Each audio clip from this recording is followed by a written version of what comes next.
Hey all, Alex here at your home of the Music Deep Dive, and today it is time for a review of the 1851 novel by Herman Melville, Moby-Dick, or The Whale. Herman Melville, American author born in New York City. We will talk about his life a little bit more in an upcoming review. Had a background in seafaring matters, sailed on a merchant ship for several years, and a lot of his writing, especially over the early part of his literary career, focused very heavily on nautical themes and things of that nature. Melville's importance in American history is one that is connected very thoroughly and completely to Moby-Dick itself. Moby-Dick is arguably the most popular novel ever written in the English language. And it's interesting to reflect on Melville's life and the reception that it got at its time. I don't know if I can confidently say with the amount of knowledge that I have that Melville was like a misunderstood great during his lifetime, or if that was like what defined him. But I think to an extent you do get that sense. Moby Dick was building off of a lot of themes and story ideas and literary ideas that he had already been kind of testing in previous novels that had been met with reasonable success, certainly solid commercial success. Moby Dick, however, when that came out in 1851, was not met with consistent critical acclaim. The reception was very mixed. You had people who I think recognized the what it was doing that was different than other novels that Melville had written and other novels that were coming out in the English language in general. And there were others for where it did not stick the landing. And that polarizing reception really defined Moby Dick's legacy until years after Melville's death in the 1890s, when there was a sort of Melville revival in the first part of the 20th century. And now, well, Moby Dick is where it is. It is on the pedestal that it is on. Now, this was an interesting exercise for me. I had never read Moby Dick before, and its reputation has preceded itself in quite a few ways. And after having sat with it, I want to preface this by saying Moby Dick has been talked about by so many people. There have been so many essays, books, critical reflections written on it that there's nothing that I can say that is going to really intelligently add to the discussion. I can only give you my ignorant impressions after one read. Here's what I will say, though. Moby Dick is a work that forces you to grapple with a lot. It is an epic in every sense of the word. And it touches on a lot of themes, both of the human condition and of the supernatural, I suppose. And what I mean by that is Melville's influences that he draws off of in a lot of his writing, from what I understand, but are very clear in this book, are the Bible, William Shakespeare, and then John Milton. Now, Shakespeare comes out in a lot of the language. The language in Moby Dick is stunning, and it's stunning in how subtle it is. There are a lot of kind of turns of phrase and interesting ideas with like sentence and paragraph structure that Melville will do, that harkens back to the very artful and flowery language that defines a lot of Shakespeare plays. Some direct Shakespeare quotes kind of are scattered throughout. And when I talk about like structure, I talk about the idea of structuring paragraphs. I also talk about the structure of chapters. I think how he deals with chapter lengths is very interesting. Some of these chapters are pages long, really allowing you to kind of sit with whatever he's talking about. And some of these chapters are very short, might even be just a few sentences in length. But it's a really interesting and very intentional way of using the chapter divisions to structure a story. And I'm not going to tell you that this is not something that we've seen before, but I don't think I've encountered a novel in this deep dive so far that has more consciously and effectively used chapter divisions in the way that Moby-Dick has. And I thought it helped pace what is ultimately a pretty long book really, really effectively. As I said, the Shakespeare influences in the language. I think when you get to biblical influences, and when I think of Milton, I particularly think of Paradise Lost because that's what most people think of when they think of John Milton. And the kind of references to religion and heaven versus hell, themes of the devil, and how they come out in the portrayals of the characters, specifically the Captain Ahab, and in the white whale itself, Moby-Dick. And there is the whole novel is a revenge novel, right? If most people are generally familiar with the whole idea that this is about this old Captain Ahab, who lost his leg to this white whale, Moby-Dick, this sort of legendary figure, and really his one mission on Earth is to find this whale and kill it, as a sort of vengeance. And that's what kind of defines the whole book, is that plot device. And I find it really, like, there's a lot of things that you kind of have to sit with, that Melville forces you to sit with. Initially, everyone's kind of on board with this whole idea. Everyone's, out for helping the captain meet his goal or whatever.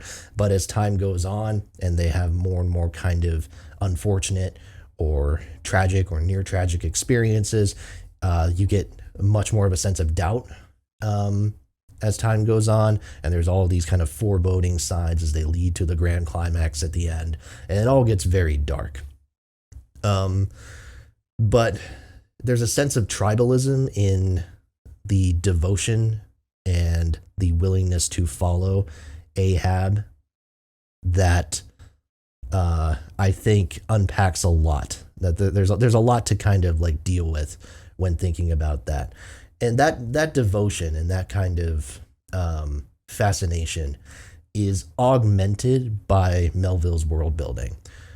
This is something that a lot of people struggle with. Probably the one thing that I've heard people struggle with the most with Moby-Dick is not the world building per se, but more so the diatribes. So Moby-Dick, famously as a novel, will kind of go on these little diversions where the narrator, this character Ishmael, who is sometimes very involved in the story and sometimes is this kind of omniscient narrator who is aware of conversations that the character actually wouldn't have been part of, that sort of thing.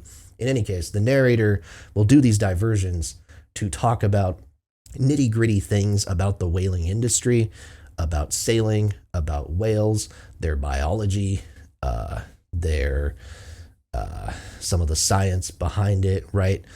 And some of like the research and the writing that's been done about whaling. It's all these little diatribes, and I have no measure personally on how factual they are. I'm sure they are probably based in some level of fact, but without knowing an answer to that, they definitely like steer away from the plot. Like there will be sometimes chapters upon chapters of back-to-back diversions discussing, again, the biology of the whale, the structure of its head or its tail or its innards or whatever. And yeah, you completely lose track of the plot during this time, and then you kind of get thrust back into it all of a sudden as if nothing happened. But here's why I think that works. I think that works because if you want to understand the sort of mania that is feeding Ahab, certainly, and is feeding several of these crew members, if not all of them to some extent, I think you have to understand the level of dedication that these people have to their craft. You have to understand this world, and there is no way to understand this world without you being thrust into it and without you being to understand, and without you having to understand every single detail that is going on. I mean, it immerses you. It doesn't give you a choice. You are completely enveloped in this world that is whaling. And no matter how you may feel about it ethically, obviously, I think in more recent years, we have come to view whaling as a despicable practice.